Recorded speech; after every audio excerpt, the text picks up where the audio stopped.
Siz abituriyentmisiz? Hisob-kitobga qiziqasiz, lekin qaysi universitetga topshirishni bilmayapsizmi? Biz sizga Guliston davlat universitetini taklif qilamiz.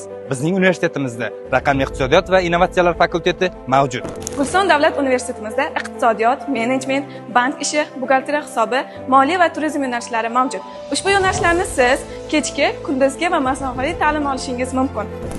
O'qish tamomlangach, davlat namunasidagi xalqaro darajada tan olinuvchi Guliston davlat universiteti hamda Turkiyaning Balıkesir universiteti diplomlarini qo'lga kiritasiz. Buning uchun sizda turk yoki ingliz tili bo'yicha milliy yoki xalqaro darajadagi sertifikat bo'lishi kifoya. Bundan tashqari siz 4 yil o'qish davomida 2 yil Guliston davlat universitetida, 2 yil esa Turkiyaning Balıkesir universitetida tahsil olasiz. Siz ushbu fakultetda o'qish orqali o'z bilimlaringizni mustahkamlab, iqtisodchilar elitasiga qo'shilish imkoniga ega bo'lasiz. Nega endi raqamli iqtisodiyot va innovatsiyalar fakulteti deysizmi?